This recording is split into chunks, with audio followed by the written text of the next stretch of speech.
नमस्कार दोस्तों, आप सभी का स्वागत है अपने YouTube चैनल स्किल्ड हिंदुस्तान में। जैसा कि आप लोगों को बताया गया था कि हम अपने इसी YouTube चैनल के माध्यम से प्रैक्टिकल के साथ साथ अब आप लोगों को थ्योरी भी सिखाएंगे। तो उसी को ध्यान में रखते हुए हमने थ्योरी के लेक्चर स्टार्ट किए हैं। आज का जो हमारा पहला टॉपिक है वो मैग्नेट के ऊपर है कि मैग्नेट क्या होती है, पोल्स क्या होते हैं और उसका क्या प्रॉपर्टीज़ होती हैं। तो चलिए स्टार्ट करते हैं। चलो आराम से समझते हैं। देखो भैया, पोल्स ऑफ मैग्नेट किसे कहते हैं। मान लीजिए कोई भी एक मैग्नेट की बार है, ठीक है। हमने एक्सपेरिमेंटली क्या देखा, मैग्नेट बार के जो एंड्स होते हैं ना, वहाँ पर मैक्सिमम मैग्नेटिक इफेक्ट होता है। मैक्सिमम मैग्नेटिक इफेक्ट होता है। तो एंड्स पे अगर मैक्सिमम मैग्नेटिक इफेक्ट होता है, जो हमने एक्सपेरिमेंटली पाया, तो हमने क्या किया, अपनी सहूलियत के अकॉर्डिंग इनका नाम पोल्स रख दिया। ठीक है। तो पोल क्या होता है, कुछ भी नहीं होता है। मैग्नेट के वो एंड बार होते हैं जहाँ पे मैक्सिमम मैग्नेटिक इफेक्ट होता है। किसी भी मैग्नेट में दो पोल होते हैं, नॉर्थ पोल और साउथ पोल। ठीक है। अगर मान लीजिए ये कोई मैग्नेट है, इसके दो पोल हो गए, नॉर्थ पोल साउथ पोल। हम इसको तोड़ देते हैं बीच में से। अगर हम इसको बीच में से तोड़ देते हैं तो दो मैग्नेट बनती हैं। इसका नॉर्थ पोल होगा, इसका साउथ पोल होगा, इसका अपना नॉर्थ पोल होगा, इसका अपना साउथ पोल होगा। तो ये जो, इससे हमें क्या पता चला कि अगर हम मैग्नेट को तोड़ भी देते हैं ना, तो इसके हम पोल्स को सेपरेट नहीं कर सकते। ऐसा नहीं होगा कि हमने इसको तोड़ा तो नॉर्थ पोल यहाँ आ गया और साउथ पोल यहाँ आ गया। ऐसा नहीं होता। होएगा ऐसा ही कि हमने अगर मैग्नेट के कितने टुकड़े कर दो, उसका उस हर एक टुकड़े का अपना नॉर्थ पोल होगा, अपना साउथ पोल होगा। तो इससे हमें क्या पता चला कि हम इसके किसी भी मैग्नेट के पोल्स को हम सेपरेट नहीं कर सकते। सेपरेट मतलब अलग अलग नहीं कर सकते। दूसरी बात, हमने एक्सपेरिमेंटली क्या देखी, जितनी नॉर्थ पोल की स्ट्रेंथ होगी उतनी साउथ पोल की स्ट्रेंथ होगी। तीसरा, हमने एक्सपेरिमेंटली क्या देखा कि लाइक पोल्स क्या करते हैं, एक दूसरे को रिपेल करते हैं, और अनलाइक पोल्स क्या करते हैं, अनलाइक पोल्स एक दूसरे को अट्रैक्ट करते हैं। ये हमने एक्सपेरिमेंटली देखा। देखो प्रॉपर्टीज ऑफ पोल्स में देखो, poles of the magnet can not be separated, कि अगर हम मैग्नेट को तोड़ भी देते हैं तो भी उसका अपना अपना नॉर्थ पोल होगा, साउथ पोल होगा।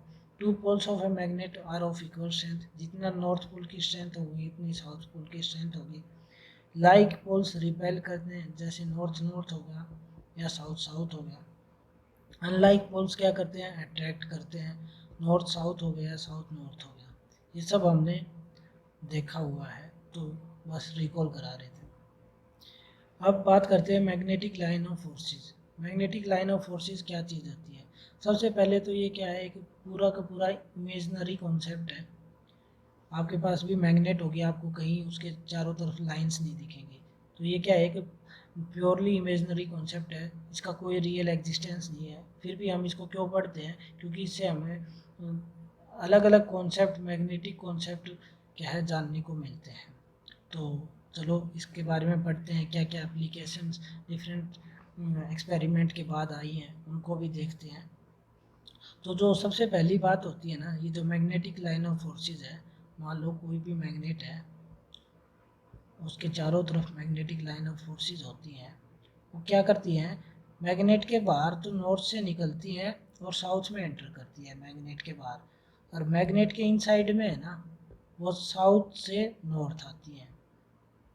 पहली बात तो ये जो मैग्नेटिक लाइन ऑफ फोर्सेस से हमें पता चलती है।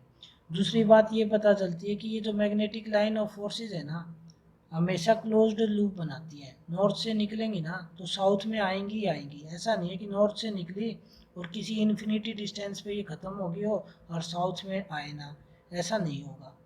दूसरी बात ये पता चली कि ये हमेशा क्लोज लूप बनाती है।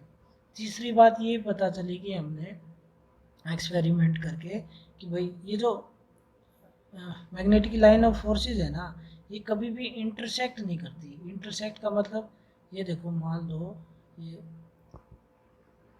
ये मैग्नेटिक लाइन ऑफ फोर्सेस ये निकली, ऐसा नहीं होगा कि इन सब सारों को इंटरसेक्ट करके ऐसे निकल जाए, साउथ पोल में अंदर आ जाए। ये अगर ऐसे निकली है ना तो पूरा घूम के इसी के साथ आएगी। तो ये मैग्नेटिक लाइन ऑफ फोर्सेस से हमने प्रॉपर्टीज से सीखा था। तो ये देखो प्रॉपर्टीज लिख रखी है, each magnetic line of forces formed A close loop. ये देखो यहाँ पे क्लोज लूप बना रही है, यहाँ पे बना रही है, ये भी बनाएगी, ये भी बनाएगी। No two magnetic line of forces intersect each other. ये देखो यहाँ पर इंटरसेक्ट नहीं कर रही, ऐसे ही कितनी भी मैग्नेटिक लाइन ऑफ फोर्सेस हो इंटरसेक्ट नहीं करेंगे। ठीक है। तीसरी बात अगर हम बात करें, ये for conventional magnetic line of force passes north to south in the outside of the magnet. Outside magnet में नॉर्थ से साउथ जाती है, ये देखो एरो का निशान है, ये देखो नॉर्थ से साउथ जा रही है। इन साइड में साउथ से नॉर्थ आ रही है, इन साइड में साउथ से नॉर्थ आ रही है। ठीक है। अब ये बात करते हैं इस पॉइंट की। इस पॉइंट को समझने के लिए यहाँ पे ये देखो, ये मैग्नेट है, मैग्नेट के चारों तरफ, एक सेकंड, मैग्नेट है, यहाँ पे मान लो हमने कोई आयरन की कील रख दी, आयरन का कोई भी कील वगैरह या कोई भी चीज़ रख दी। ठीक है। तो ये मैग्नेटिक लाइन ऑफ फोर्सेस जो है ना, वो कहाँ से निकलेंगी, आयरन से निकलेंगी। प्रेफर करती हैं ये मैग्नेटिक मटेरियल से ट्रैवल करना, आयरन से निकलेंगी, पर इंटरसेक्ट नहीं करेंगी। ना कि ये ऐसे एयर के थ्रू शॉर्ट डिस्टेंस ले लें, ना ना, ऐसा नहीं होता। ये इसकी प्रॉपर्टी होती है कि magnetic line of forces prefer करती है to pass through magnetic material, magnetic material से pass rather than non magnetic material. ठीक है। ये हो गया, मेरे हिसाब से आपको आ गया होगा। तो अभी तक हमने पोल्स के बारे में पढ़ लिया, मैग्नेटिक फील्ड लाइंस के बारे में पढ़ लिया और इनकी प्रॉपर्टी। इसमें मेन इंपॉर्टेंट ये चीज़ है जो पूछी जाती है, ये भी पूछा जाता है, ये भी पूछा जाता है। अब बात करते हैं मैग्नेटिक फील्ड। मैग्नेटिक फील्ड क्या है, देखो जैसे आपने एग्जाम्पल एक्सपेरिमेंट घर पे भी कभी किया होगा, यहाँ पर भी आपको बता देते थोड़ा बहुत। मान लीजिए ये एक मैग्नेट है, ये एक मैग्नेट है, ये दूर दूर रखी हुई है, इनका डिस्टेंस डी है, काफ़ी बड़ा है। तो ना ये मैग्नेट अपनी जगह पे रहेगी, ये मैग्नेट अपनी जगह पे रहेगी। मान लीजिए हमने क्या किया, इस मैग्नेट को स्टेशनरी कर दिया और इस मैग्नेट को हम मूव कर रहे हैं। ये मैग्नेट यहीं पे है और इस मैग्नेट को हम यहाँ पर ले आए। तो यहाँ पर ले आए तो ये क्या होगा, या तो इसके अट्रैक्ट कर जाएगी या इसे रिपेल करेगी, ये हमने देखा भी है। तो ये जिस पॉइंट पे यहाँ पे इसके पास, इसके ऊपर फोर्स लगने लगी ना, या तो अट्रैक्शन होगा या रिपल्शन होगा। इस रीजन को हम क्या कहेंगे, इस रीजन को क्या कहेंगे, हम मैग्नेटिक फील्ड कहेंगे। मैग्नेटिक फील्ड मतलब वो रीजन होता है जहाँ पर फोर्स एक्ट करने लग जाए, या तो रिपल्शन की या अट्रैक्शन की। तो देखिए मैग्नेटिक फील्ड क्या है, the region near a magnet, कोई भी मैग्नेट के आसपास का रीजन, रीजन मतलब area, near a magnet where force act on a magnet poles. मतलब मान लो ये इन्फिनिटी पे कोई पोल्स है, इसको हम यहाँ पर लेके आए, लेते लेते लेते यहाँ पर आए, ये कोई बी डैश पॉइंट हो गया, बी डैश पॉइंट हो गया, यहाँ पर इस पे क्या है, फोर्स लगनी स्टार्ट होगी इस मैग्नेट की वजह से, इस मैग्नेट की वजह से इस पे फोर्स लगनी स्टार्ट होगी। तो ये जो फोर्स है जहाँ पर लगनी स्टार्ट हुई, इससे और इसके बीच का जो डिस्टेंस है ना, इसी को मैग्नेटिक फील्ड बोलते हैं। कि भाई इस मैग्नेट का यहाँ तक फील्ड है, यहाँ तक इतने एरिया में अगर कोई आया ना, तो ये इस पर फोर्स एक्सर्ट कर देगी। ठीक है, आगे बढ़ते हैं। अब बात करते हैं मैग्नेटिक फ्लक्स। मैग्नेटिक फ्लक्स को समझने से पहले हमें सरफेस का एरिया वेक्टर पता होना चाहिए, कैसे निकलता है। ये कोई भी बड़ी बात नहीं है, कोई भी सरफेस होता है ना, उसका एरिया वेक्टर उसके परपेंडिकुलर होता है। ये सरफेस है, इसके परपेंडिकुलर इसका एरिया वेक्टर होगा। मान लीजिए ये कोई सरफेस है, तो इसके परपेंडिकुलर इसका एरिया वेक्टर हो जाएगा। ठीक है। चलो अब हम मैग्नेटिक फ्लक्स को समझते हैं। ये क्या कहना चाहता है एक्चुअली में, it is the number of magnetic field lines, जो भी मैग्नेटिक फील्ड लाइन किसी भी पोल से निकलती है, passing perpendicularly through a surface, किसी भी सरफेस से पास करती है। मान लीजिए यहाँ पे नॉर्थ पोल है, यहाँ पे साउथ पोल है, यहाँ पे कोई अपना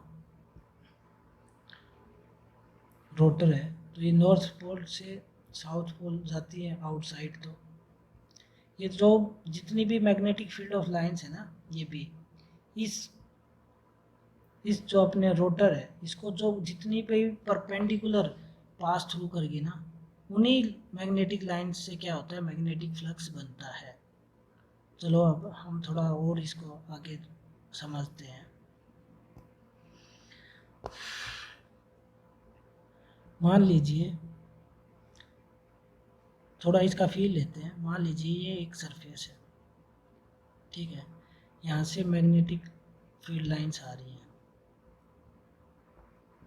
कोई भी पोल होगा वहाँ से मैग्नेटिक फील्ड लाइंस आ रही हैं। तो ये यहाँ से कितनी मैग्नेटिक फील्ड लाइंस इसको एरिया सॉरी इस सरफेस से परपेंडिकुलर पास हुई, दो मैग्नेटिक फील्ड लाइंस हुई, यही इसका मैग्नेटिक फ्लक्स है, ठीक है। मान लीजिए सरफेस उतना ही साइज का है जितना पहले था, हम कैसे भी तरीके से मैग्नेटिक फील्ड लाइंस को बढ़ा देते हैं। मैग्नेटिक फील्ड लाइंस को बढ़ा दिया, डेंस कर दिया, तो क्या होगा, मैग्नेटिक फील्ड स्ट्रॉन्ग हो जाएगी। मैग्नेटिक फील्ड स्ट्रॉन्ग होने से क्या होगा, वो क्या है, नज़दीक नज़दीक से जाएंगी। तो उसी सरफेस से क्या होगा, ज़्यादा मैग्नेटिक लाइंस क्या चली जाएंगी। तो यहाँ पे कितनी, 1 2 3 4 5, यहाँ पर फ्लक्स कितनी मैग्नेटिक लाइंस बना रही है, 5। यहाँ पर फ्लक्स कितना हो गया, 5 वेबर। अगर हम क्या करते हैं, मैग्नेटिक फील्ड लाइंस है उनको सेम रखते हैं, हम एरिया को बढ़ा देते हैं। मान लीजिए हमने एरिया बढ़ा दिया सरफेस का, अगर हम जितना सरफेस का एरिया बढ़ाएंगे उतनी मैग्नेटिक फील्ड लाइंस इसमें से पास करेंगी, तो यहाँ पे मैग्नेटिक फ्लक्स और भी ज़्यादा होगी, 1 2 3 4 5 6 7 वेबर होगी। तो हमें सीधा साधा इन 3 फोटोज से क्या समझने को मिला कि अगर हम मैग्नेटिक फील्ड लाइंस को बढ़ा देते हैं, मैग्नेटिक फील्ड की स्ट्रेंथ को बढ़ा देते हैं, इसका मतलब यही होता है। तो मैग्नेटिक फील्ड लाइंस क्लोज आ जाती हैं, तो मैग्नेटिक फ्लक्स बढ़ जाता है। अगर हम एरिया को बढ़ा देते हैं, सरफेस के एरिया को बढ़ा देते हैं, तब भी magnetic field lines magnetic flux बढ़ जाता है। तो हमें क्या पता चला कि जो अपना मैग्नेटिक फ्लक्स है ना, वो 2 चीज़ों पे डिपेंड करता है। एक तो मैग्नेटिक फील्ड की स्ट्रेंथ पे, एक एक मैग्नेटिक फील्ड के एरिया पर। तो जब हम इसको ओरिजिनल फॉर्मूले पे जाते हैं, तो मैग्नेटिक फ्लक्स का फॉर्मूला होता है B A cos theta. Cos theta क्या होता है, एंगल होता है, एंगल बिटवीन, थीटा क्या होता है, angle between magnetic field lines and area vector, ठीक है। अब इसका मतलब क्या होता है, देखते हैं। अब मान लीजिए कोई सरफेस है अपने पास, अब ज़रूरी तो नहीं है ना कि सारी की सारी मैग्नेटिक फील्ड लाइंस उस सरफेस के परपेंडिकुलर ही पास जाए। कुछ मैग्नेटिक फील्ड लाइंस स्टेडी भी हो सकती हैं, ऐसे जा रही हो। तो उस केस में क्या होगा, उस केस को डील करने के लिए इस फॉर्मूले में कोस थीटा आता है। अब अपने को पता है एरिया वेक्टर हमेशा परपेंडिकुलर टू द सरफेस होता है, ये बी मैग्नेटिक फील्ड लाइंस होगी। तो कोई भी, अगर हम देखते हैं किसी भी कंपोनेंट के, मतलब एक सेकेंड, मान लीजिए ये मैग्नेटिक फील्ड भी है, अगर हम इसका 90 डिग्री कंपोनेंट निकालें तो ऐसे डॉट डॉट, इसको बोलते हैं कोस थीटा। इस मैग्नेटिक फील्ड का ये कोस थीटा कंपोनेंट हो गया, ये साइन थीटा कंपोनेंट होगा। तो जैसा कि डेफिनेशन में बताया था, वो मैग्नेटिक लाइन जो परपेंडिकुलर पास थ्रू करे उन्हीं से मैग्नेटिक फ्लक्स बनता है। तो बी का सिर्फ कोस थीटा वाला कंपोनेंट एरिया वेक्टर के अलोंग है। अगर हम दूसरे शब्दों में कहें तो बी का कोस थीटा वाला ही पोर्शन सरफेस को चीरता हुआ जा रहा है, तो बी के सिर्फ कोस थीटा वाला पोर्शन ही मैग्नेटिक फ्लक्स बनाएगा। मतलब आगे एक फोटोज में और अच्छे से क्लियर हो जाएगा। मानो देखो ये यहाँ पर देख लेते हैं, ये जो 3 फोटो है, इसमें क्या है कि यहाँ पर मैग्नेटिक फ्लक्स मैक्सिमम बन रही है, यहाँ पर कुछ मैक्सिमम से कम है, लेस देन मैक्सिमम है, मैक्सिमम से कुछ कम है। यहाँ पर मैग्नेटिक फ्लक्स जीरो है।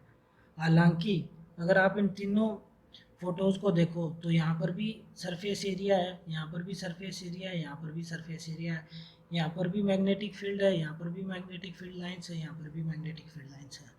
फील्ड लाइन सेम है, एरिया भी सेम है, फिर भी यहाँ पर जीरो है, यहाँ पर मैक्सिमम से कुछ कम है, यहाँ पर मैक्सिमम है। इसका रीज़न क्या है? इसका रीज़न सिर्फ यही है कि पहली फ़ोटो में अगर देखोगे ना तो जितनी भी मैग्नेटिक फील्ड लाइंस है ना, सारी की सारी इस सरफेस को चीरती हुई जा रही हैं। जितनी फील्ड लाइंस सरफेस को चीरती हुई जाएंगी उतना ही मैग्नेटिक फ्लक्स बनेगा।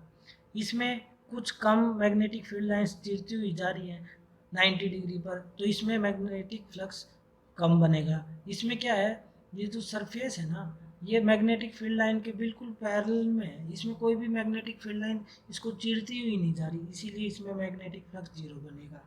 इसको अगर हम अपने जो फॉर्मूला अभी ड्राइव किया था उसके माध्यम से देखें तो बी ए कोस थीटा होता है। यहाँ पर देखते हैं, एक मिनट।